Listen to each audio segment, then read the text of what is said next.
Welcome to Living 4D with Paul Check. Today, Paul is talking with one of his favorite guests, Kyle Kingsbury. Kyle is a retired UFC fighter with 11 wins under his belt and the host of the Kyle Kingsbury podcast. He lives in Austin with his wife Natasha and son Bear.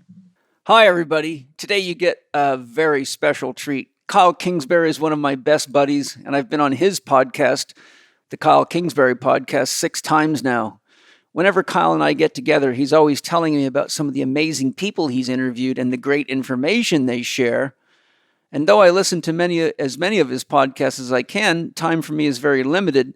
So I invited Kyle to share the greatest hits from his podcast with us so you can all get some amazing pearls of wisdom and gain insight into which of his podcasts you may enjoy. Some of the key topics we shared on in this podcast are effective habit formation, defining what matters most and taking action so it happens in your life, the psychedelic revival and all the research institutions getting involved today, music for mushroom journeys, hot and cold therapies, fasting, acceptance versus resistance, and a deep question Kyle had for me after my last podcast with him. I think you'll find the question fascinating and my answer intriguing. Get ready for 80 minutes of very rich learning and experiencing the deep love and respect and connection I share with my buddy, Kyle Kingsbury. Enjoy. Welcome to Living 4D with Paul Check. This is my first podcast from our amazing new Rainbow House property, and it's awesome. And I'm super excited to have my buddy Kyle Kingsbury back with me today. Kyle, welcome. Oh, thanks so much for having me, Paul. I miss you, man. I miss you too, brother. Big time. Been thinking about you a lot lately. I have to cheat and do a podcast with you just to hang out with you. It's nice when we can carve out a little space for ourselves to get to communicate with one another in a deep way. Exactly. And, for all of you listening, what I did, Kyle interviews a lot of amazing people, as some of you may know from listening to his podcast. Kyle, is your podcast called the Kyle Kingsbury Hour now? Kyle Kingsbury Podcast, just keeping it simple. Okay, good. Yeah, the Kyle Kingsbury Podcast, but it used to be called the Human Performance Hour, right? It was Human Optimization Hour, and before that, the On It Podcast. Right. Okay, so whenever Kyle and I are together, inevitably, he's not only talking to me about some great interviews he's had, but he's also talking about who's about to show up. And I'm always so fascinated. And sometimes I get to go listen to some of these interviews. But as you can imagine, I have a very intensely full life. And so I don't have a lot of extra time. And so I said to Kyle, hey, I'd love to do some of your best hits, the greatest hits of the Kyle Kingsbury podcast. So he said, yeah, I'm all for it. So what we're going to do today is we're going to go through some of Kyle's favorite interviews, and he's going to give us some of the juicy bits. And that way, if you want to listen to the whole interview, you know exactly what topic you're in, what the guest name on his show is, and you can go listen up and enjoy the rest of the story, so to speak. So Kyle, I'm very, very grateful. The first on your list is James Clear, the author of Atomic Habits. Could you give us the rundown? Yeah, first, let me just say, there was, I didn't have much time to prep for this. And as I was looking through, I started thinking about what would I want to talk with Paul about and what would Paul's listeners want to hear about? And the truth is, we've had a lot of people come on, diet experts, different people, talking about, eat more plants, eat more meat, and all that good stuff. And the truth is, you'll find all that information on how to eat, move, and be healthy, which I'm sure everybody's already read before at this point.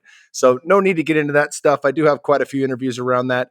The topics that I picked today, I think, are pertinent because a lot of them have to do with what actually works. And of course, we start with James Clear, and his book is fantastic. He's taken a lot. He took from Charles Duhigg and The Power of Habit and really expanded upon that with science and what actually matters. And one of the things that I keep brushing up against in my coaching is anytime somebody gets inspired and they want to add a ton of new things or make a lot of big changes in their lives, they try to tackle it all at once. And one thing that he's very clear about is to implement new habits one at a time. Yes. And this idea that we have around perfectionism is simply impossible, but you don't need to master every new habit. So if you can shoot for 1% to 2% better in every category, that has a global effect, a holistic effect on everything you do.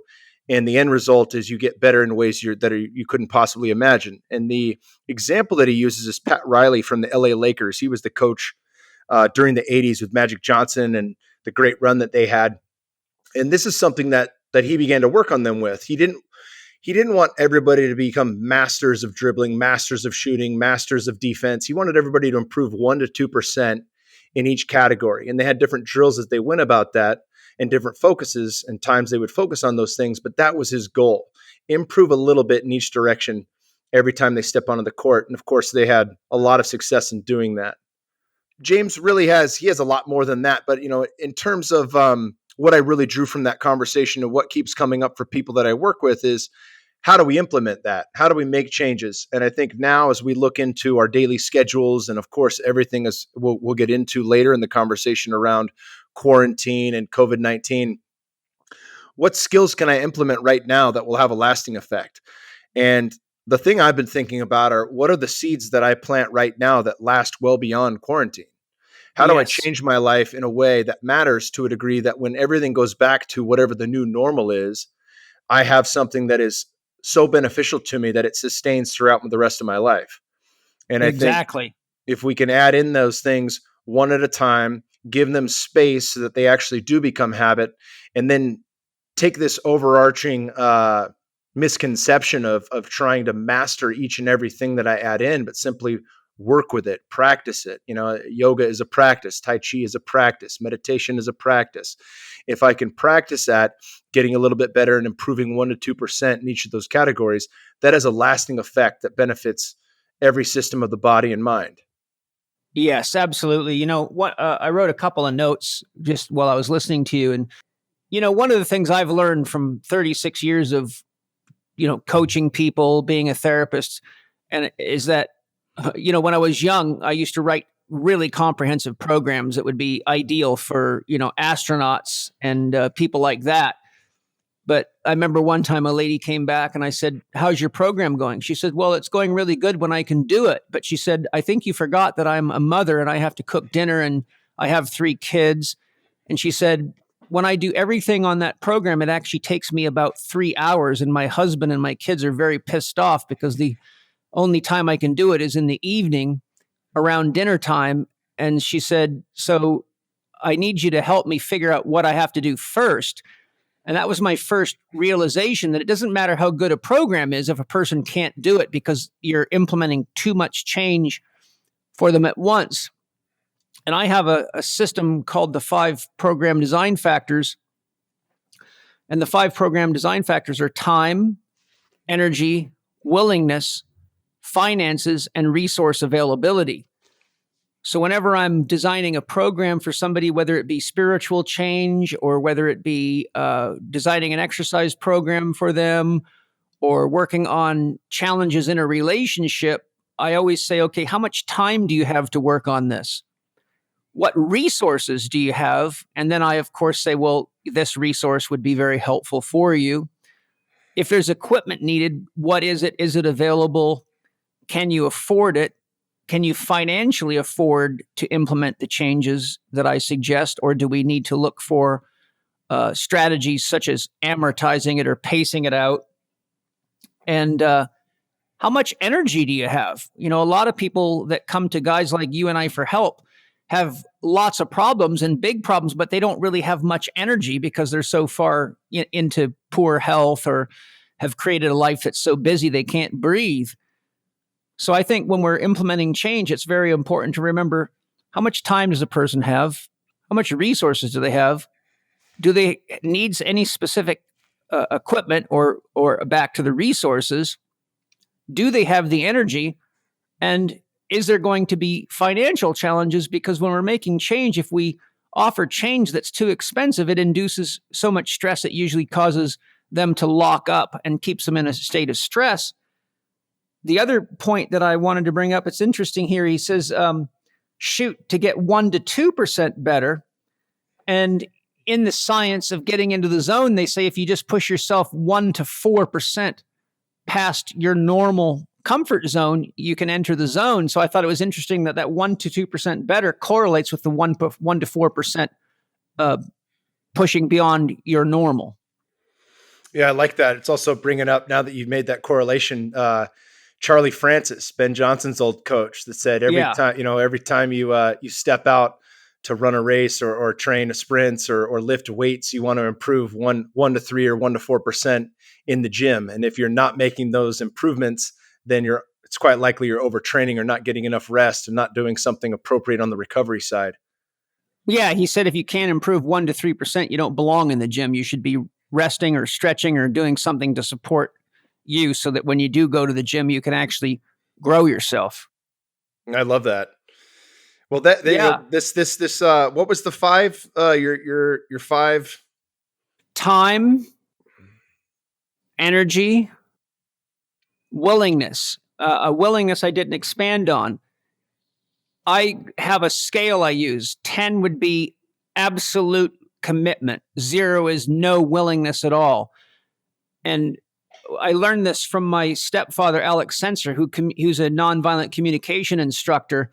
So he said, for example, he actually created what he called a willingness meter. And he said, for example, when my mother would say to him, Alex, will you please wash the dishes? He normally doesn't feel like it. So he'll say to her, well, my willingness meter is around a 3 right now, but if you give me 2 hours, it'll rise up to a 7. And he found through his work, coaching people in nonviolent communication, if the willingness meter wasn't at least at a 7 out of 10, change was not likely to happen. So though we often as coaches and therapists and guides have great ideas about what will work, sometimes the client doesn't have the willingness. So we have to be a little more explorative and find out what are they willing to change. So for example, when I'm working with people, I might identify 15 or 20 things that need to be changed, but the top 10 may be things they're completely uninterested in. So I say, well, which of these items are you willing to, at least at a 7 out of 10 level? And when I identify those, what I find is if you begin the process of making change and you make it easy, people actually learn how to go through the change process. So if there's not enough willingness there, the greatest idea can completely fail, and therefore it's not too great. So that's the difference between an intellectually good idea and a practically good idea. So we have time, energy, willingness, resource availability. What resources do they need to implement change? And then finances. I love that. That kind of leads into the next one here. Ramit Sethi was the author of I Will Teach You to Be Rich. And one of the questions he proposed, it's funny, I posted his book. I absolutely love it. I posted it on Instagram. And as you know, there's quite a few people that will have their feathers ruffled for no good fucking reason at all. And of course, a lot of comments were like, well, this isn't the point of life just to be rich. What is this guy talking about? It's not all about money. It's not all about finance. And had they opened the book, they would actually see that that's exactly right. He's not disagreeing with that. And one of the ways he proposes this question is, what is your rich life? One of the things that makes it important with regard to finance is understanding what's important to us and really focusing our attention and our resources there. And everything that falls outside of that can be trimmed. So if I can make my cup of coffee at home and not spend $6 at Starbucks every single day, that's going to allocate resources to the things that I actually feel support my rich life. And it's very similar to how you work with people on building their dream, and they get a chance to really get clear on what it is that they're working towards and then start to invest in the dream itself. And I think if you look at from that lens, what is your rich life? I mean, in his book, I Will Teach You to Be Rich, he gets very detailed in ways you can grow your wealth. And that's very typical of investors and things like that, and retirement funds and all that nitty gritty stuff. But this key element right in the beginning of the book, what is your rich life? Define what matters to you most and then allocate the resources towards that. I think that's a very important lens to look through. And something that I learned not in this podcast with Ramit, but just through working with Dr. Joe Dispenza, one of the things he talks about in working with, and this is of course much more esoteric, but when we work with things in the quantum realm to make manifest, we need to match the thought to the feeling, and that will create the electromagnetic wave that draws it in and draws us towards it. And if we focus on something like abundance, there isn't really there's a thought of abundance, but there isn't really a feeling that the feeling is freedom. So the feeling of freedom lends itself to the feeling of freedom of time, the feeling of freedom of wealth, financial freedom. And that was very curious to me when I learned this, because so many people, myself included, will sacrifice all of their time for more financial income. And if you look at that, that does, if it's on a teeter-totter, that's got to be in balance. It doesn't, if you have all the fucking money in the world, but if you have no time to spend it or to enjoy it and no vacations to take, what does it matter? And then if you, I'll tell you what's going to happen there. Sorry to interject, but what's going to happen there, because I coach a lot of wealthy people. What's going to happen is you're going to burn yourself out, and you're going to spend all that money on doctors and therapists and MRIs and scans for cancer and blood tests. And you're going to spend huge amounts of time in doctors' offices and waiting lines, at drugstores and waiting lines. And you're actually going to learn the very hard way that your priorities were very out of balance. That's 100% right. And, in this book, the Vedanta Treatise, which I'll bring up later I brought up with the guest, Duncan Trussell, he's number 7. But they talk about that in the West, how we focus so much on productivity, we have no peace inside. And in the East, of course, this is painting with a broad stroke, but in the East, they focus so much on peace, they have no productivity. So how do you marry those two, right? And I think this again goes back into what Dispenza's talking about. You have to value your time just as much as you value your wealth. And time is a form of wealth. Finance is a form of wealth as well. But really looking through that lens in deciding what is your rich life actually matters quite a bit more than how much more money can I make and how can I spend it on things that I don't really need. And I think you talk about this as well, really, really looking into that, dreaming into what your perfect mission is in life, and expand upon that, I guess, is where I was leading this, because what is your rich life really is that. It's what is the dream that you want to live. And that's one of the first things that I really gathered from you as I started to learn from you, was if you had a perfect schedule and you made a certain dollar amount per hour with a client or with whatever it was you were doing, what do you actually need from that? So you don't get to a point where you're like, hey, I'm making $1,000 an hour. Why not see 3 or 4 more people? That's more money. That sounds great. And then all of a sudden you have no time, and you're seeing everybody, and you're making all this money, and you have no time to spend it and no time to do anything with your life. Yeah. And what rises in me as I'm listening to you and we're having this conversation about this is, I think the word that I think you and I understand it contextually, but maybe we need to unpack it a bit, is rich. What does it mean when something's rich? Like if I had a rich sexual experience, it would mean that there was a lot of intimacy. There was a lot of deep connection. There was a lot of flow and natural spontaneity, kind of like when you're dancing with someone and it's almost as though it's just dancing. You're being danced, Mm-hmm. If I have a rich meal, most people would think it's high in fat, but it would be a meal that was very satiating, and I leave the table feeling really like I don't need anything else. I'm right where I feel the sweet spot. And if you have a rich workout, it's everything was in flow. You were in harmony with the exercise. You were moving well. You were handling the weights well. You weren't pushing yourself too little or too hard. If you're having a rich experience at work, it means that you're enjoying your work. It means that you're dealing with challenges in an intelligent, responsible way, instead of being reactive and shall we say, emotionally unintelligent. How else would you put rich together from your perspective?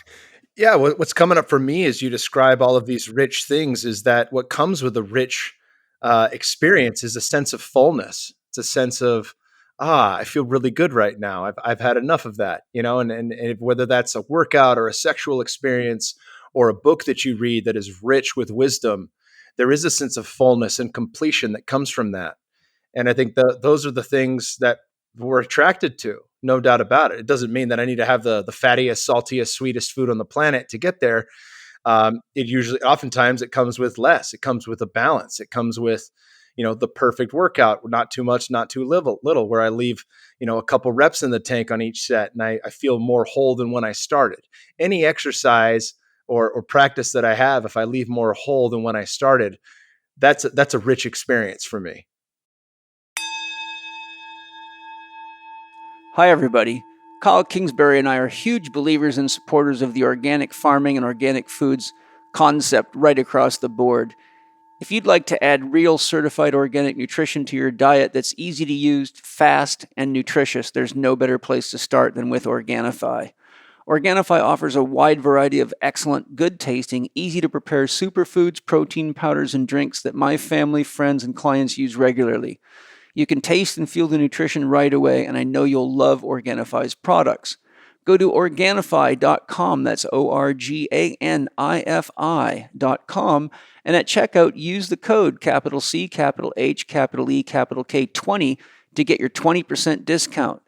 To get to know Drew Canole, the founder of Organifi, listen to my podcast number 64, Drew Canole, UBU. I think you're going to love Drew as much as I do. Enjoy Organifi.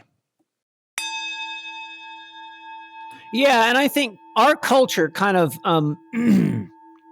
our culture tends to tie richness with like obsessive abundance. Like, I got more money than I can spend. I've got more cake than I can eat.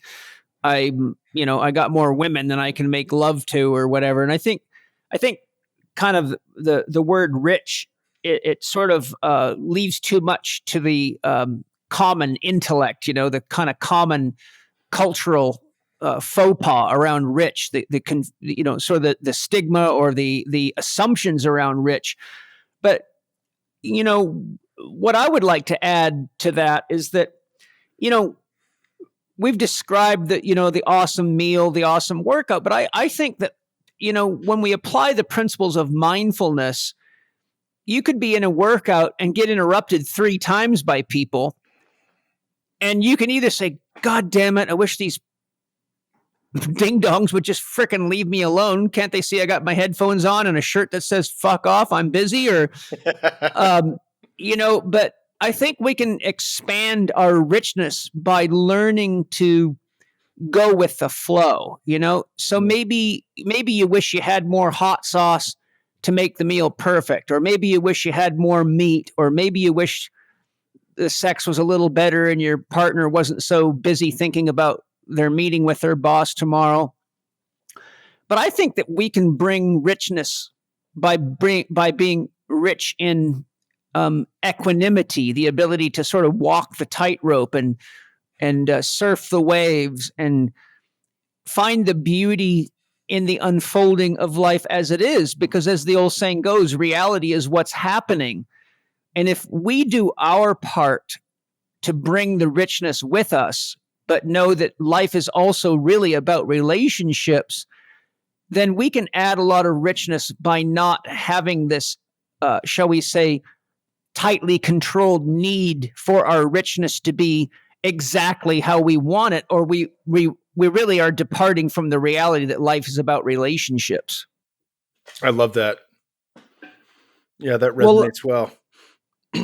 I'm really pumped to hear about Alex and Allison Gray, because those are 2 of my heroes. So tell me more. I listened to your podcast with them and it was excellent. So thank you for that. Yeah, thank you very much. I had a blast. I went up to New York, and right after I interviewed Ramit, I went about an hour and a half north to Cosm, the Chapel of Sacred Mirrors, which is their giant church and amazing land that they have cultivated up in upstate New York. And I was looking right behind Alex.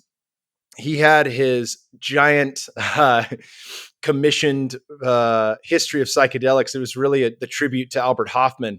But all through the painting, they had the modern history of psychedelics from the Eleusinian mysteries in ancient Greece on one side, coming up to Albert Hofmann and all the research being done on LSD, with everyone in between. And then the other side with Maria Sabina and Gordon Wasson and the modern history of psilocybin use.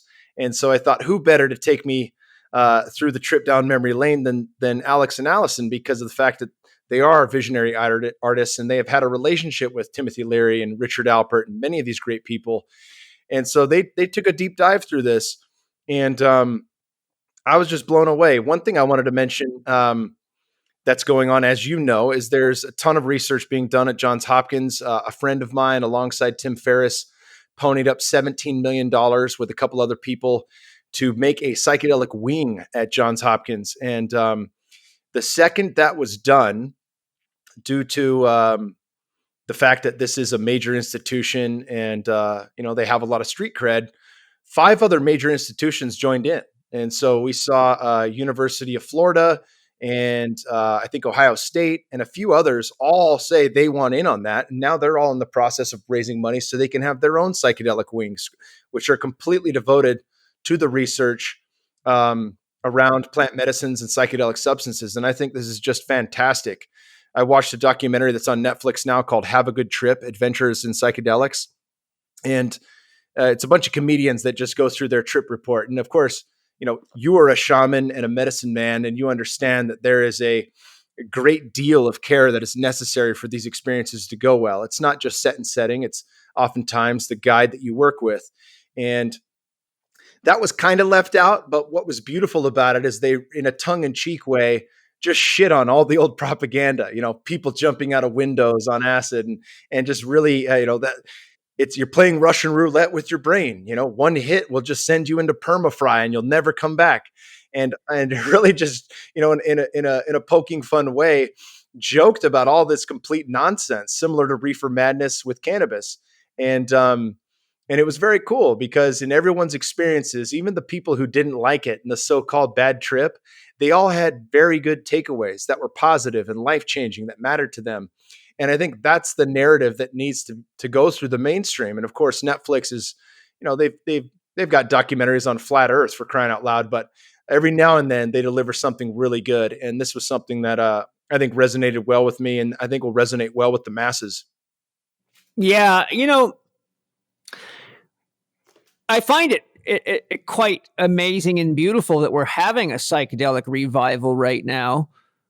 I certainly have my own, shall we say, hypothesis. I'm curious, what do you think's driving it?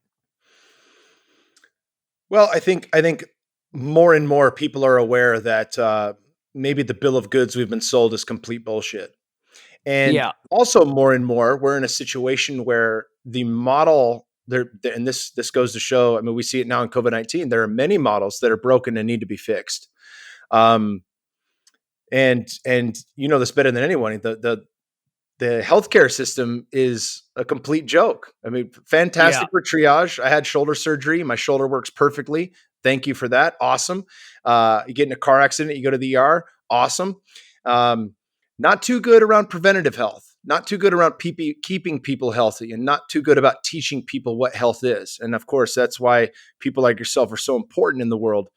But when we look through the lens of depression and anxiety and mental health issues, and I just had your friend and somebody who's been on your show before, Greg Schmaus, was just on my podcast, who has worked with you extensively and really looked through the lens. Yeah, looked through the lens of OCD as a great teacher of his.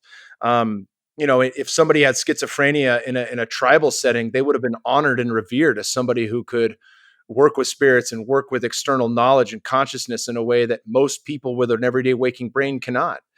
And right. That's not how that's a person that might go in a padded cell here or get put on heavily dosed on medication. You watch a movie like The Joker and you're like, yeah, I get it. So when we put all this into play and we look at how many veterans are killing themselves each day, how many Native Americans are killing themselves each day, even now with COVID-19, how suicide rates have shot through the roof because people have no purpose. People have no ability to work. They have no connection to nature. They have no connection to other people. All of these things matter. And the drugs that are being used right now, they may work some of the time for a very small amount of people, but they're not the answer. There should be no thing that we need to rely upon every day for the rest of our lives as a fix. It's a Band-Aid on a hole in a sinking ship.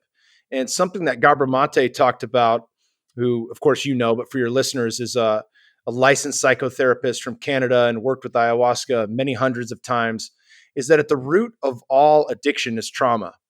And right now, we're addicted to everything. Alcohol sales are up 67%. Domestic violence is up. There's a lot of things that are going up that should not be going up. Junk food sales are up. TV watching is up. It's all these ways that we choose to distract ourselves because we have trouble feeling comfortable in our own skin. And I think one of the beautiful things about psychedelics is they allow us to see the world with new eyes. They allow us to see our past with new perspective and new eyes. And it doesn't change what happened, but as Dr. Wayne Dyer once said, when you change the way you look at things, the things you look at change. And I think that really does matter as we reimagine what happened to us as a gift, as a seed that flowers, not as a weed in the garden we need to remove, but as something that is for us, that helps us develop and know ourselves a little bit better. And as we heal our own traumas, that allows us to help others and to be a carrier of that wisdom. And I think more and more people are leaning into psychedelics as a means, not just for healing trauma, but for the betterment of well people. And that's something that Alex and Allison Gray really hammer home, is that this isn't just for the sick. This isn't just for people who have serious conditions. This is for well people as well. This is for everybody who really feels called and wants to level up and think outside the box and reimagine what it actually means to be here on Earth. Yeah. And, I agree with everything. You talked a little bit about addiction there. And I have my own definition for addiction. Have I ever shared that with you before? Please do. Let's do it. An addiction is any repeated behavior that does not produce the results you want. I love that. So if you're drinking coffee, but after drinking coffee, you get a headache and you feel tired, and you drink it again and you get a headache and you feel tired, and you didn't want to get a headache and feel tired, but you keep drinking coffee, you have an addiction. If you keep having sex, but you don't feel connected, satiated, and you get to the point where you're having sex, which is like masturbating with someone else's body, but it's not creating that depth of connection, wholeness, and enhancing the relationship, you have an addiction.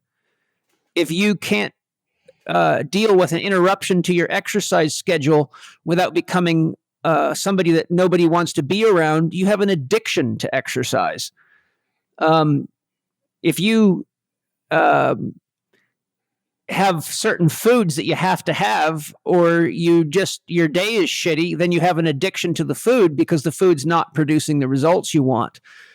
So I think when we really look at the definition I'm giving here, it really boils down to really looking at our life and the choices we're making, because all actions are the products of the choices we make, and all choices are the results of the beliefs that we carry.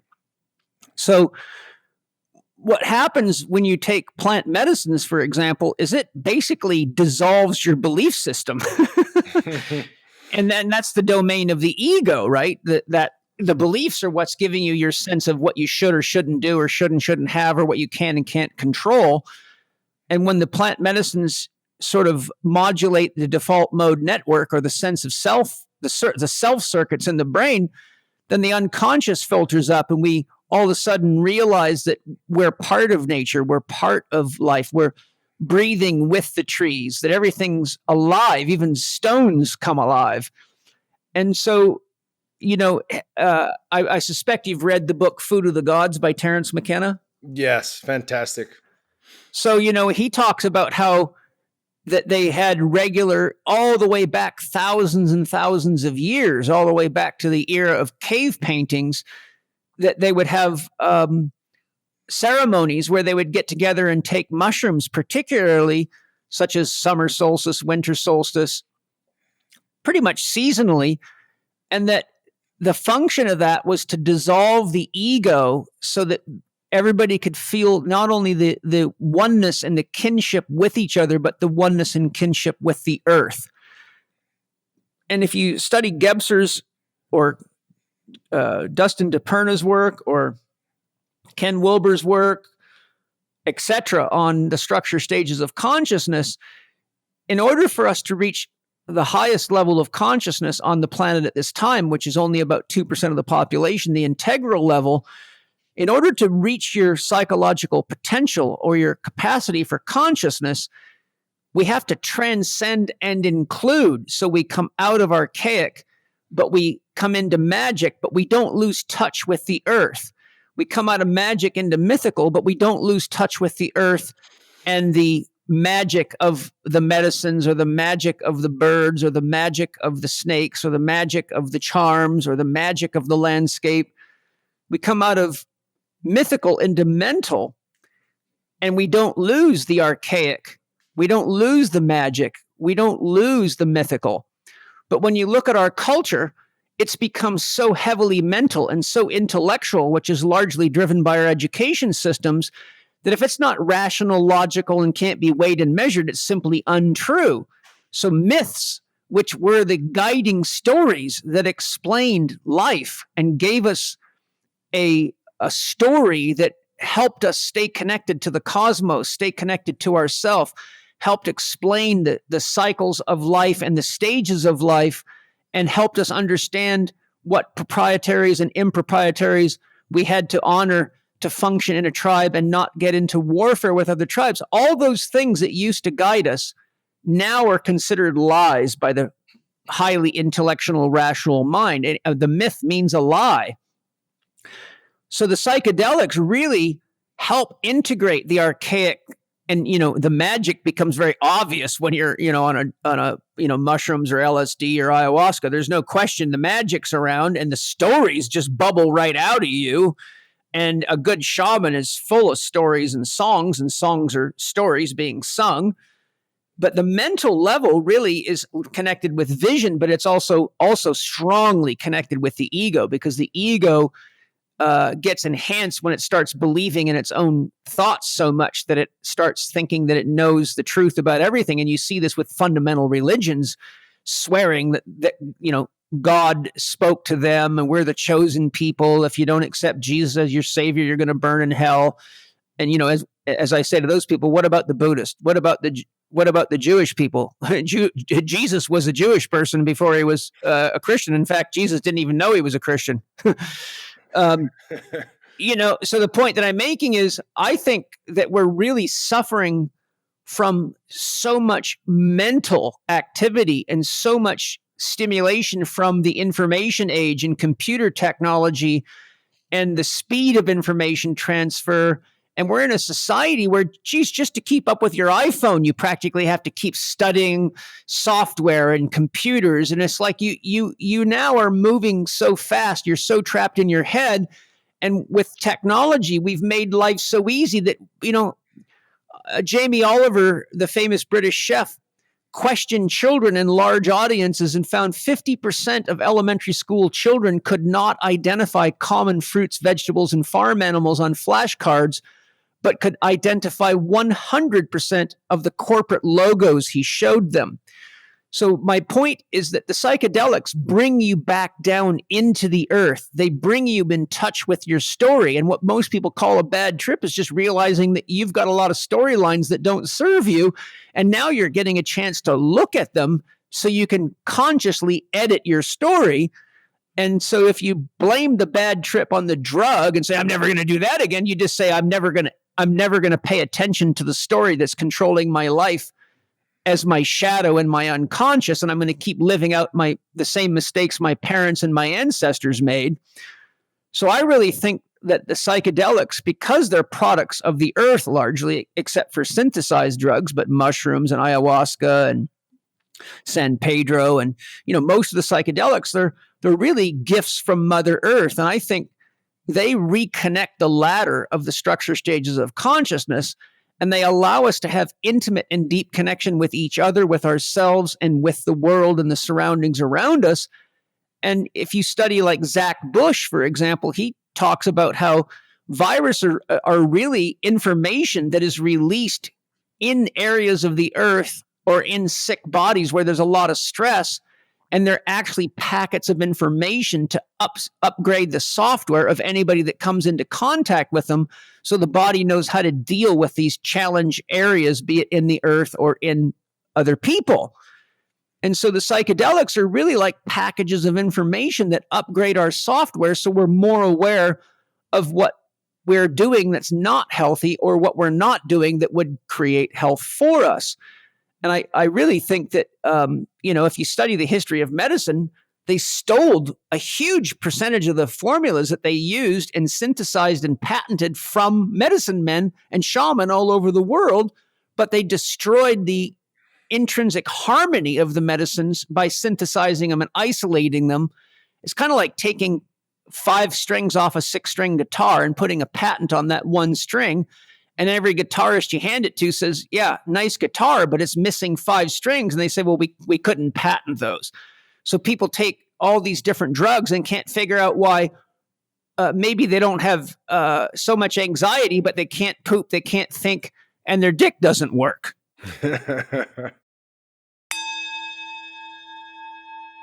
Have you ever found yourself feeling frustrated because you can't find food worth eating in airports, when working on the road, traveling, or when pressed for time and you have to rush out of the house before you can make something you can trust as real food? I know I sure have. Well, I've got a beautiful surprise for you. I found Paleo Valley.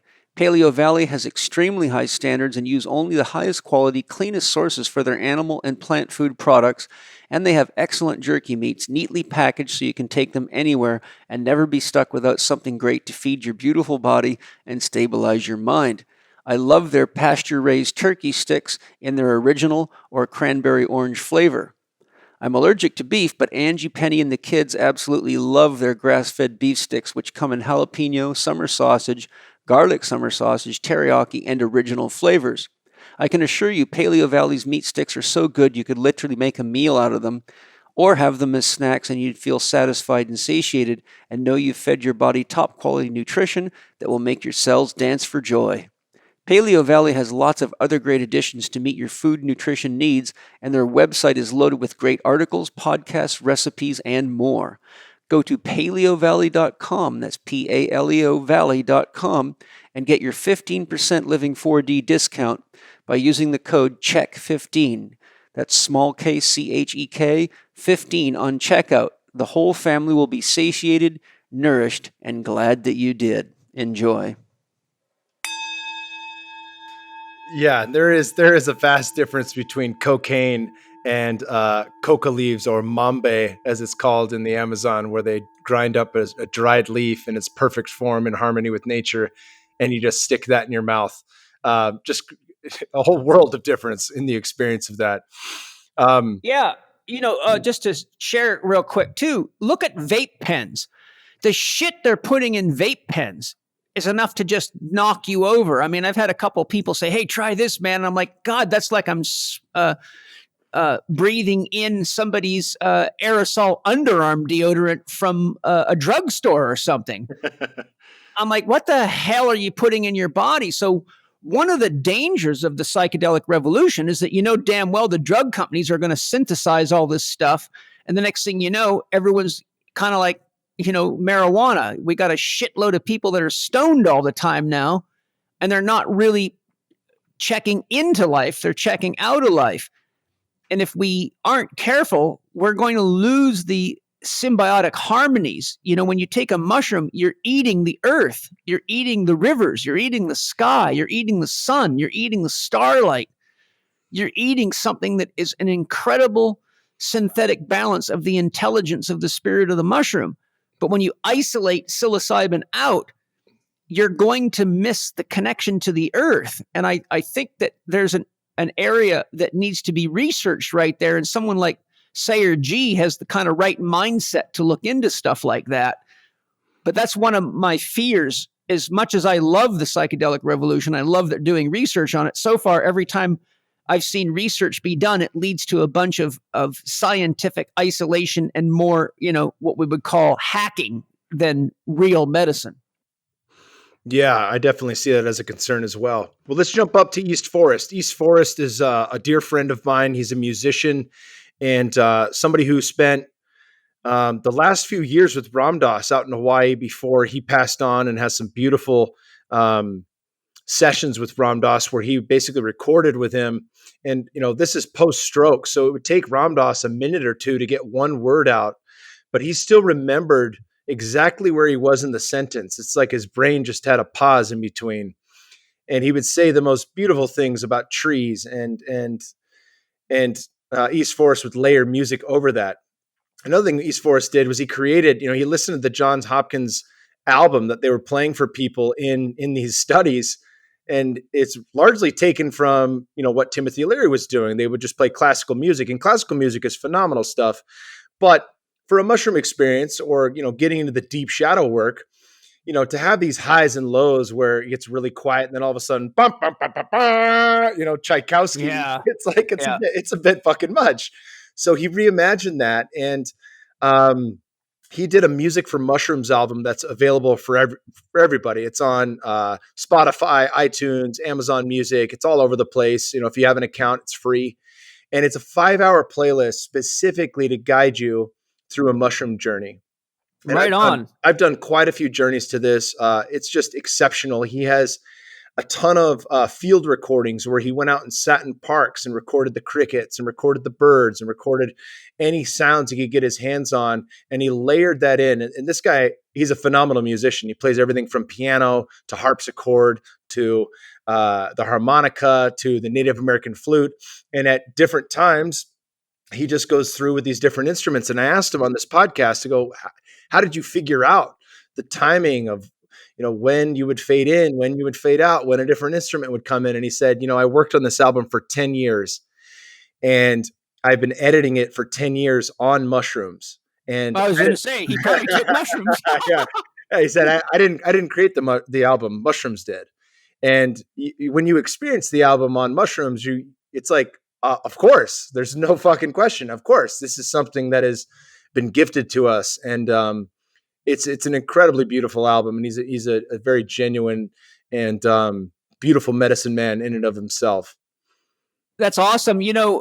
A few years back, there was something really marvelous circulating. I'm curious if you ever came across it. A scientist, I think it was an entomologist, recorded the sounds of crickets at night. You know how crickets can get quite loud, and he slowed it down. And when you listen to it, it was mind-blowing. It sounded like angels singing. Have you ever heard that? No, I haven't. Oh my God. I think I have it on my hard drive. It's unbelievable. If I can find it, I'll email it to you. And throw it in the show notes for the listeners, for sure. Yeah, I'll see if I can do that for sure. But the point I'm making is, many of the mystics, and I've had these experiences myself. In fact, they only started happening in the last year, which kind of blew my mind. The music of the spheres, many Plotinus, Plato, many of the great seers of antiquity spoke about the music of the spheres and how every planet has a sound, and the whole universe is really a giant symphony. And now NASA has recorded the sound of the sun and even planets. And I've heard people talking about, the sounds of Venus. And so if you search on the internet and just search NASA, the sound of the sun, or the sound of Venus, you can actually hear recordings of the sounds of these different celestial bodies. And so what I'm driving at is that, if you study Sufism, for example, or you study the depth of the meaning of Om, it really all boils back to the entire fact that God brings manifestation into existence by sound. But in this regard, sound includes all frequencies, including light. So sound is really like the base octave, which climbs up to light and X-ray and gamma ray, etc. But I think that music is such a profound influence on us. And when you go into a gym and you hear the kind of music people listen to, sometimes it just makes me want to vomit. It's just like, what is going on? And so, people ask me all the time, why do people listen to this nasty, nasty, head-banging, swearing, shit, fuck, kill music all the time? And I say, well, do you understand how homeopathics work? Most people don't. Well, it's called the law of similars. So if you have the flu and you find a plant that produces flu-like symptoms and you take it, what research shows is the vibrational frequency of the homeopathic medicines is almost identical to the vibrational frequency of the organism that your body's fighting off. And so when two waves that are the same hit each other, they cancel each other out. So what I say is that when you hear people listening to that kind of music, they're actually unconsciously attracted to it because it's a homeopathic dose of the chaos that they have inside themselves. And paradoxically, it creates calm inside of them. But if they were to get into healthy eating and healthy living and for doctor living, they would find that their taste for music changes as their body heals, as their psyche heals. Yeah, that resonates for sure. Let's keep knocking these out, and then we'll get to the juicy ending here, which is spoiler alert. It's the last episode we did together. So Taro is the creator, and I don't want to mess up his last name, so I'm not even going to try. Actually, let me try. Iso Coppola. I fucking butchered it. Sounds about right. Sounds like a geometric formation. I like that. Yeah. Taro is the creator and CEO of Four Sigmatic Mushrooms. It's one of the best organic mushroom products on the planet. He comes from Finland, and he lived on a family farm there. His mother was very connected to the plants, and he really broke down the long lineage of Finnish culture. And of course, sauna is the only word in the English dictionary that is a Finnish word. And so we took a deep dive into sauna. Dr. Rhonda Patrick has, really beaten the drum on the benefits for longevity and lowered all-cause mortality and all that stuff. But I wanted to know the how-tos. And so really, when we were talking about sauna, we were talking about the traditional hot rock Finnish sauna with water on top of the rocks. And he gave a great breakdown of that. And, in their sauna therapy, they have layered in the cold. It's not often discussed, but they'll do 15 to 20 minutes at 100 degrees Celsius or 212 degrees Fahrenheit. And then they'll go spend a minute or two in a flowing stream that's sub-freezing. The only reason the water is not freezing is because it's moving so fast. And so they'll go lay down for a minute in 28 degrees Fahrenheit water and then walk back and do another 15 to 20. They do 3 rounds of that. And I just thought that's absolutely incredible. I've been thinking about putting a sauna in my backyard because we have an ice bath already. And when I really think of the practices that help me the most, there are practices that don't just affect me on one level. And so, everybody is well aware of the health benefits of sauna. And obviously Wim Hof has done a great job in promoting the health benefits of cold therapy. But as you know, some of the best meditation experiences ever are in a sauna or a cold tub. And yes, the fact remains that you can really drop in and find your center when you have a stimulus from the outside of external heat or external cold. And it can happen very quickly. 3 minutes and 35 degrees, you can't think about anything else but just slowing your breathing down and finding your center. I've met a lot of people that huff and puff, but they won't last 30 seconds in something that cold. If you can find your breath and slow it down and find your center, that 3 minutes is timeless. It's an automatic flow state. I have to set an alarm clock that lets me know when to get out because I'll just stay in there. I don't feel cold. I'm not numb, but I don't feel cold. And if I stay too long, I'll have to shiver. And if I really stay too long, I might have, some medical issues. But point is, you set a timer and you go in, and it really allows me to drop in a way that is more accessible in many ways than just sitting quietly in a room. And I find so much value in that for the mental, emotional, and spiritual landscape than obviously just from the benefits that happen physically. Yes, you're going to love my new place, Kyle, because they built a traditional Swedish Finnish style sauna, the dry heat with the rocks, and they plumbed it so that right next to the sauna is a hose with a spray shower on it, so you can spray the rocks in the saunas and put essential oils on, or you can cool yourself down, or you can walk right out the door of the sauna and jump in the swimming pool, which we don't heat. And that's a beautiful, beautiful experience. And I feel so blessed to have that in this house and have a lovely pool right out the door. And one of the things I wanted to share with you is you may know this, but the listeners may not.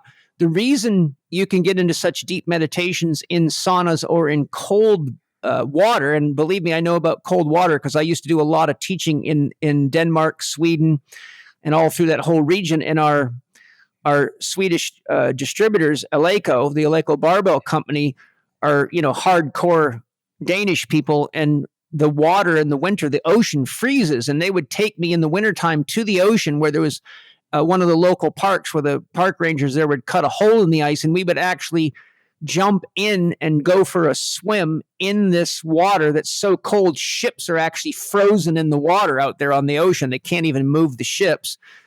And then we would go home quickly and take a sauna, and it was just such a profound experience. I mean, this water is so cold that within seconds you can barely breathe. It's intense cold, kind of like what you're talking about with the water moving but really being cold.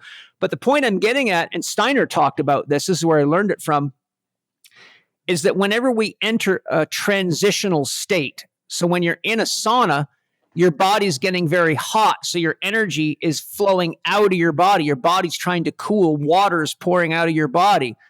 When you go into cold, your body has to transition, and cold draws your energy into your center.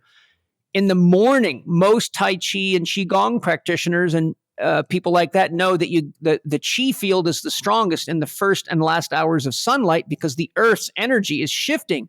In the morning, the energy is coming out of the Earth as it's heating up. The Earth's radiating heat out. And in the night, it's drawing the energy back in. So whenever we're in a transitional zone, such as heating up or cooling down, it opens the doorway to other dimensions. I love that. Yeah, that's something I wasn't aware of. Just something I guess not. I couldn't intellectualize that. I could feel it though. It's well, I'm glad I could share with you. Yeah, that's beautiful. Well, let's jump to, and then of course, let me just briefly say, he also talks about the indigenous use of mushrooms, which I'm a huge fan of. In the North, they would use Amanita muscaria, and in the South, they would use psilocybin. And he has some really good practices around that. Their cultures, of course, worked twice a year with pretty significant macro doses, for summer solstice and winter solstice. And I think people have found good value there. Dr. Peter Attia was somebody I first heard on the Tim Ferriss podcast in 2014. And he was a guy who really, had talked a lot about the ketogenic diet. And the ketogenic diet is something that I had done, any of these diets, really from carnivore to veganism or anything, they're a form of fasting. There are some form of dieta. And I think with the right use and why behind it, they can have great benefit. I don't think any one of them is supposed to be done for the rest of your life. I think if they have a use briefly, the idea would be then to be able to circle back to eating similar to, your primal pattern and what William Walcott describes in his great book that, of course, you illustrate, and How to Eat, Move, and Be Healthy. But for me, having had so much head trauma and fighting, the ketogenic diet really served as a point to find my mental capacity again and help my memory and help my brain work better. And one thing that Peter does, he doesn't do, any extended forms of a ketogenic diet anymore, but every quarter he does a little 3-week breakdown where he does a 1 week in ketosis, 1 week water fasting, and another week in ketosis. And that 21 days for a lot of people is going to be longer than maybe is accessible or desired. But I really do find value in that. And, one of the notes that I put here was longevity hacks and biohacks versus real world holistic approaches to health and longevity. And of course, you understand that. And, we're buddies with Ben Greenfield and a lot of these people that are into biohacks and the miracles of modern science per se. But I think you and I both agree that you can't fuck with what has actually worked that has been going on for thousands of years. And people have been practicing fasting for various reasons, from Hippocrates and health to spiritual traditions. And fasting does work on many levels. And the key then is, what is the why behind it? And I feel fasting for spiritual reasons and getting clear, becoming a hollow bone, as many shaman do before they go into ceremony, I think is very critical and important. And that is a form of dieta. Also, what we found with Dr. Walter Longo's work in the fasting mimicking diet is that you can do a fasting mimicking diet where you have 1,000 calorie shake each day for 5 days. And for the next 3 to 6 months, your health profile is going to improve. Hemoglobin A1C is going to drop. Your tolerance for carbohydrates is going to improve. Blood glucose levels and blood insulin levels are going to improve. And I think there's a lot of benefit to that periodically. So he really covered the bases there from the sense of longevity. Obviously, performance is a whole different animal. If you're training for the Olympics, doing a 5-day water fast is probably not the best idea. But in terms of people that have moved on from sport and moved into the later stages of life or even the middle of their life, I think there can be a lot of benefit to intelligent forms of fasting and intermittent fasting. I agree. Many people suffer the discomfort of bloating and being gassy after eating. Though we may not be bothered by our own farts, many other people don't find them so enjoyable, and having gas while you're making love can really kill the ambiance. The first thing I recommend to help people heal their challenges with bloating and gas is quality digestive enzymes and top-notch probiotics.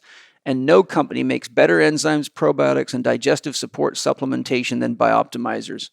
Bioptimizers products are at the cutting edge of health science and ideal for supporting your digestion, metabolism, assimilation, and elimination. That means you get more from your food supplements, more from your food, you heal faster and perform better. Bioptimizers enzymes also aid recovery from training, and their Capex enzymes also naturally stimulate your metabolism. Living 4D with Paul Chek listeners get a huge 26% discount on the upgraded digestion package consisting of 4 great Bioptimizers products that I use myself. Go to bioptimizers.com/4 capital D capital L. That's bioptimizers.com/4 capital D capital L. And on checkout, use the code CHEK10, all caps, capital C, capital H, capital E, capital K, 10 to get your discount on any product. I hope you enjoy Bioptimizers. I really do love them and use them every day, and I've had nothing but excellent feedback. Enjoy. I've explored with fasting. Normally I do shorter, like 1-day fasts as part of a ceremony, but I find I've been in fasts and found that my body was so happy. It's like my organs and glands and cells are saying, finally, you're giving us a day off. We don't have to process all this food and all this chemistry and all the metabolic byproducts. And I really have had some beautiful experiences fasting with or without plant medicines. And you triggered me to share. There's an excellent documentary on Amazon called The Science of Fasting that I highly recommend people watch because it really shows some of the top fasting centers in the world in Russia, here in the United States, and talks about a wide variety of diseases that they've had complete resolution of, with that people completely failed with long attempts at various medical approaches. And they're able to clear all sorts of stuff up through fasting. And they do 16 to 20-day fasts that are medically supervised, but they really give you a very good look into the science of fasting. So, and the other thing is, anybody that's interested in the topic of diet, myself and Matt Walden did a 5 or 6 part series called The Honest Vegetarian, and we looked at every aspect of diet, from the physical to the chemical to the psychological to the spiritual. So if you want to really learn a lot of depth on the issues of diet, check out my series, The Honest Vegetarian. Part 1 is on right here on my podcast, and the other remaining parts are on our our media site, which is chekiva.com, CHEKIVA.com, which is also loaded with great stuff for everybody. So I just wanted to share those concepts. Tell me about Duncan Trussell. So Duncan Trussell was a guy that I wanted, even before I podcasted, I wanted to know this guy. He's been a regular on the Joe Rogan Experience. He's a comedian. He's a psychonaut. And in my opinion, he's a spiritual wizard. He grew up, in the podcast we did, we really got to uncover his backstory because it's not something I had heard before on a podcast, but growing up Christian, and I really wanted to dive in a little bit deeper to that because he said, he goes, it wasn't the bad Christian, it wasn't the burn in hell Christian, it was the God is love Christian. And I was like, oh, that's pretty cool. So it was kind of new age. And of course, he had a teacher who, told him, like, you guys shouldn't even be here in college. You should be exploring India right now, and just planted that seed. And he went out to India, and he wasn't even looking for a spiritual experience, and just started to gravitate into that field and started to learn from different people. And he had so much wisdom. But, we talked about in the very beginning about my experience on 30 grams of penis envy mushrooms, which, for those that aren't familiar with the different strains, it is one of the strongest strains of psilocybin.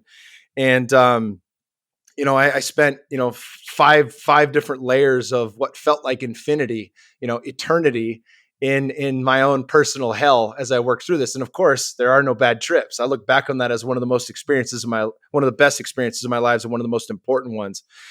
But as I talked through this, he said, what's coming up for me is in Dante's Inferno, and I'm paraphrasing here. He says, "Abandon all hope, ye who enter here."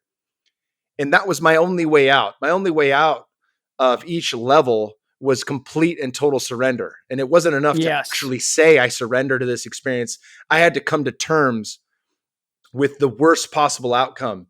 And we get into the nitty gritty of what that was for me on a personal level. Many of those fears conscious, many of those fears subconscious, but absolutely beautiful. It was like a report card on where I was at in life. What were the things that actually were, in my operating manual of how I was living in fear. And it really just exposed that in the most visceral and vivid way possible. So much respect to the mushroom medicine for that. But Duncan really offered that. That was a piece that really resonates with me. If you do come up against the thing you don't want to look at, you got to look at it. And in doing so, you have to surrender to it. And you won't get through it until you've completely let go of whatever that experience is. Once you get that, you will find the peace that allows you to move through it. And I think that was a beautiful thing that he offered to me on that podcast. And surrender is a really important part of healing. I mean, people fight cancer or fight this illness. You think, oh, I got a cold. They got to fight this thing. But really, surrendering, I think, is one of the most important aspects of healing. Fighting is really just winding yourself up, creating more stress, and creating an enemy. And for those of you listening, I would like to enlighten you. When Kyle says he did 30 grams of mushrooms, that's 6 times the normal shamanic dose of 5 grams. And 5 grams of good mushrooms is enough to radically alter your experience of everything, including yourself. So just know that 30 grams of mushrooms is something that takes big balls to handle. So congratulations on your big balls, buddy. Yeah. And I think further, it is not recommended that is done solo. I'll just say that, it's highly recommended that you don't even have a sitter, that you do have somebody who's of the highest degree of skill and mindfulness to be a guide of service for you if you enter that experience. Because, an hour or two into it, it felt like I took a fresh hit of 5-MeO. That's how deep the experience was. And I'll just leave it at that. I know we got to crunch through these. One of the things that you're talking about, with regard to surrender, was beautifully illustrated by Peter Crone. And he spent a lot of time talking about acceptance versus resistance. But as you know, when we don't surrender, whatever we resist persists. Yes. And one of the questions that he offers himself, he has many of these funny quotes. He's a British guy and very tongue in cheek in his approach, and he's brilliant. He was in the documentary Heal on Netflix, which has many of the greats from Deepak Chopra to Dr. Bruce Lipton and Dr. Joe Dispenza, and just a fantastic human. But one of the questions he asks himself in any situation where there's resistance is, can I be with this? Yeah. And it's a very simple question to ask yourself. The answer has to be yes. It has to be, always. But as soon as you come to terms with that, where you actually can be with it, you're able to take the pressure off of resisting it, and you can start to move into acceptance. And one of my favorite books is A New Earth by Eckhart Tolle. And he talks about this grading scale of resistance to acceptance. And when we're able to let go and surrender and accept what is, we can start to climb the ladder from acceptance. And above acceptance is enjoyment. And where we're in joy in the thing that we're doing. And when we move from enjoyment, we move to enthusiasm, which literally means to be in God. Yes. So you think about those degrees of our experience, and he's like, not everything, you're not going to enjoy everything you do. You're not going to be enthusiastic about everything you do. If you have to change a tire in a rainstorm, you have a decision to make. There's no one to call. You're not going to have AAA come out, or maybe you do, and you want to wait an hour for them to show up. But if you have the tools to do it, you got to get out in the rain and do it. And you can accept that, or you can curse and motherfuck this and piss and moan the whole way through it. What experience do you want to live? How do you want to approach life as life is happening? Because life is always the way that it is. It is. That is the isness of our experience. So reality is what's happening, and there's no way around it, right? No question. I think Peter does a brilliant job of really illustrating that in many ways. Well, one other question that, along with "Can I be with this?"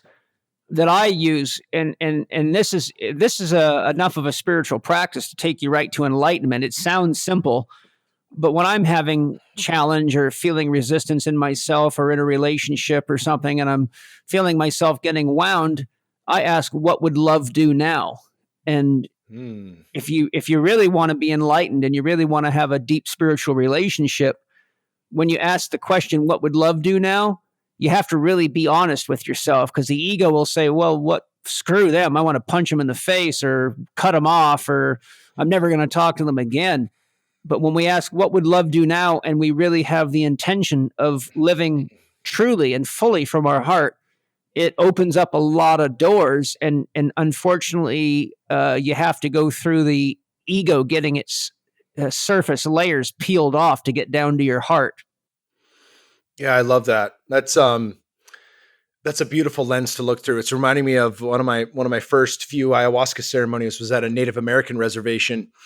And about midway through the experience, one of the guides came up and he said, "Hey, Kyle, how are you doing?" And I said, "I'm good. What's going on?" And he said, Are you good? Are you still in it?" And I'm like, I'm kind of coming out of it. What's going on?" And he was like, "Well, we could use your help with something." And Tosh was next to me, and she's like, "What's going on here?" You know, her awareness is less happy go lucky and more of concerned. And I was like, let's go help. So she comes up with me, and as we walk out of the teepee where everyone's in ceremony, they inform me that someone's having a bad experience, and it's a man who's fully grown, and he every time he closes his eyes, he sees his father beating him, and he doesn't want to close his eyes, and he's really not listening to anybody, and he's made his way over to another part of the reservation and found a shovel, and anybody who gets close to him, he's swinging it at.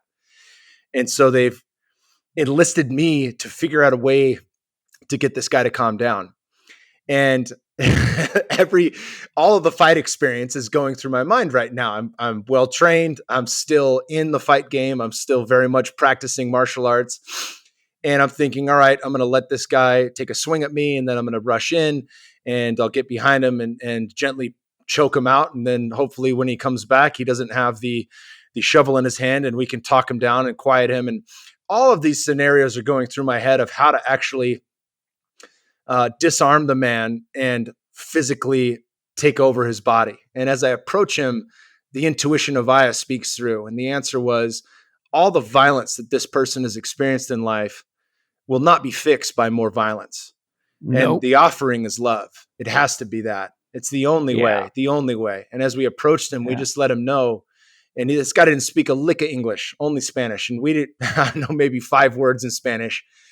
But as I approached him with Natasha, who, as you know, has a very loving and feminine energy, he was softened, and he set down his shovel, and he ended up running off in the woods out of embarrassment. But he made his way back to camp, and again, wasn't really willing to talk to anybody about his experience, but he was safely back with us. And it was disarming. It was disarming through the nurturing feminine. It was disarming through love first. And I think that's a beautiful way to look at that, because my knee-jerk reaction, along with many people's knee-jerk reaction, is often not the best reaction.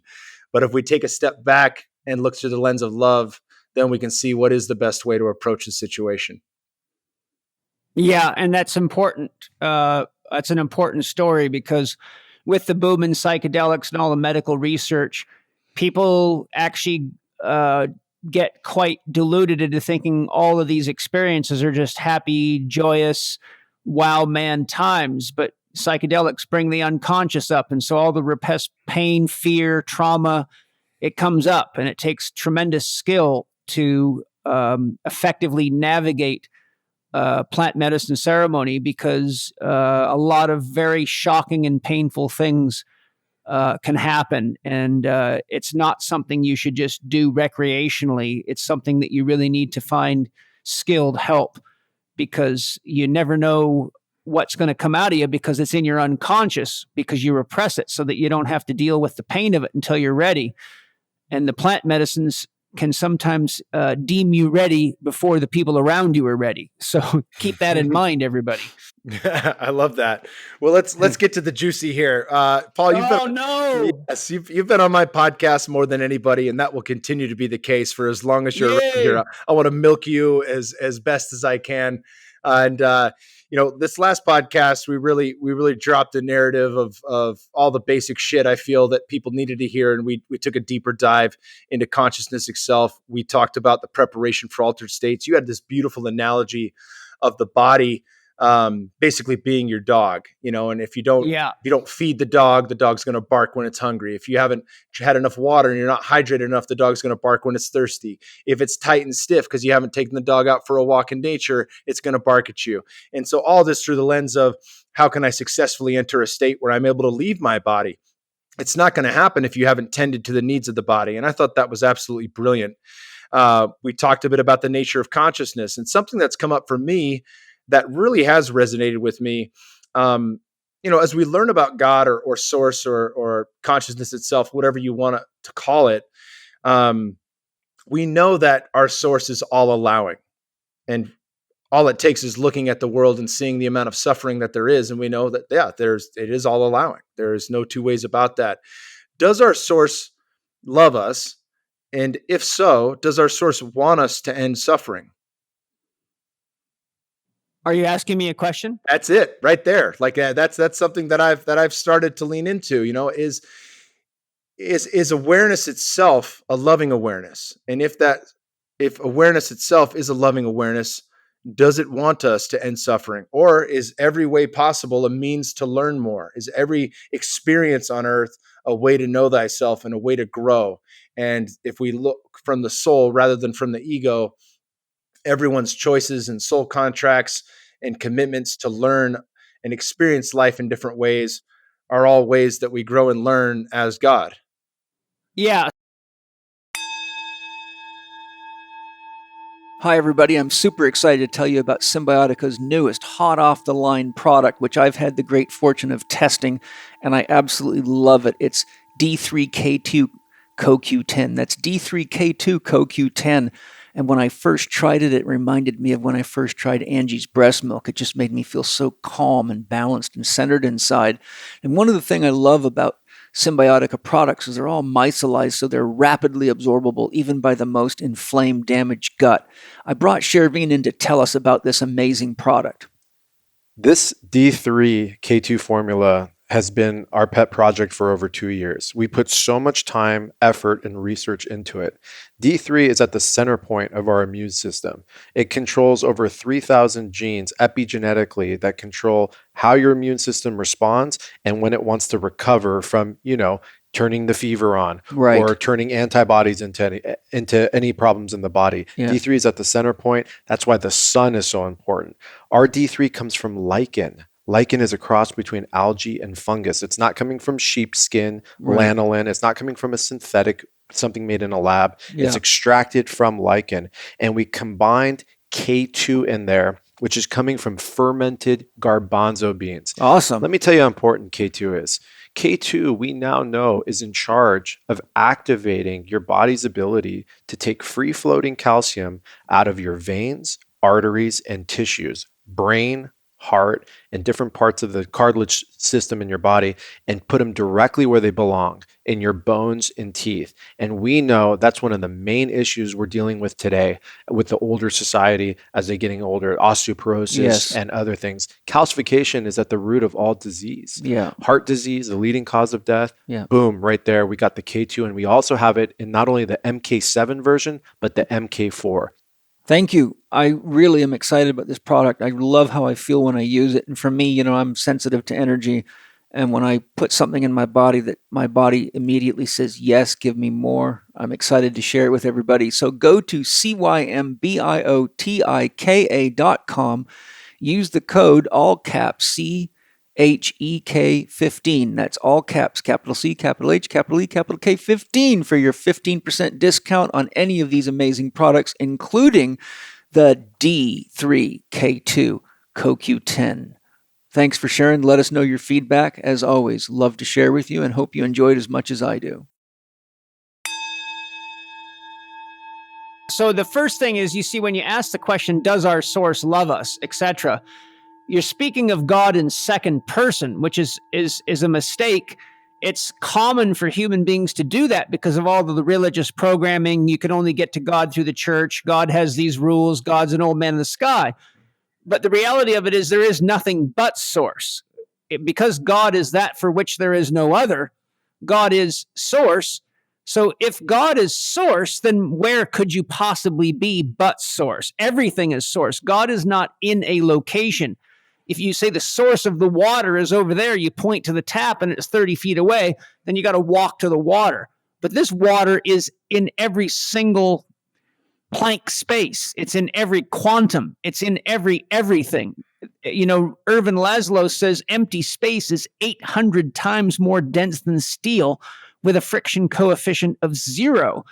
The point I'm making is even empty space itself is absolutely full of God. And Richard Feynman showed that there's enough energy in 1 cubic meter of empty space to instantly boil every ocean on this planet.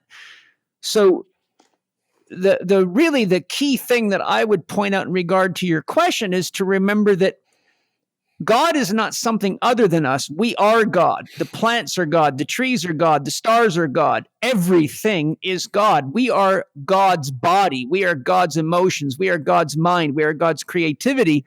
And God cannot possibly know God if it's only willing to experience the good, because the good can't exist without its relative complementary opposite, which we commonly call the bad or evil. So God, because God can't die, God has absolutely no fear of experiencing its darkness or its light, and one creates the other. As Jung says, no tree can grow to heaven unless its roots reach to hell. And he says when the Christian church created Jesus, he cast a light so bright they had to create Satan to counterbalance him. And so what are you looking at? You're looking at the fact that consciousness cannot exist without polarity. You can't be conscious of Kyle Kingsbury talking unless you exclude the possibility of Donald Trump or Mother Teresa or anybody else talking. So consciousness requires polarity, because there's so much information in the universe that if you don't select out what you want to put awareness on, you will never gain any awareness of self. So each human being, really, each living sentient being, embodied or disembodied, is really like a neuron in the mind of God. So you can say that the universe is really God's brain creating a holographic image in which it looks into and experiences itself. So the summary of the point I'm making is God's not out there. God's in here, and in here is permeable. The inner space of your body is highly permeable. When you get into a tub full of chlorine, 60% of the chlorine goes right through your skin into your body. You're breathing air constantly. You're eating food. You're drinking water. You're as permeable as an airplane hangar with a door open. So the psyche creates the illusion that our relationship with God is in here. But the reality of it is there's no place that God isn't, or it couldn't possibly exist. So what Kyle is God. What Paul is God. What the rapist, the pedophile, and the murderer and Adolf Hitler is God exploring those potentials. Because if you don't have those people, we can't have the good either. And because God cannot know the truth of itself without exploring itself honestly, God's willing to experience everything. And it is only through acts of awareness that we can decide where more love is more beneficial. And ultimately, the journey of God is to go from unconditional love to sex and violence love to conditional love to empathetic and compassionate love. And then in alchemy, the conjunctio, the ultimate union, is when you become unconditional love, or you enter into nirvana with the conscious awareness that you are God experiencing itself. And now that you're truly aware of the truth of yourself, there's no need to hang on to this individual entity called self or soul, and you can merge into the divine ocean. And now you are conscious of what you truly are, and you become one. And there is no more self. You are now one with the rocks, one with the stones, one with the stars, one with the emptiness of space, one with all that is. But there's no more individual identity, because by definition, God is unconditional. Everything that seems conditional is part of the illusion God creates in order for it to experience itself. I love it. Absolutely love it. You did a perfect job. Thank you so much for having me on. Oh my God, thank you. I always love being with you, and you're one of my favorite people on this whole planet, man. And for those of you that haven't had the joy of meeting Kyle Kingsbury, he is a very good looking, super strong, super loving, incredibly special human being. And anytime I can get to be with him and his beautiful wife, Natasha, I am up for it.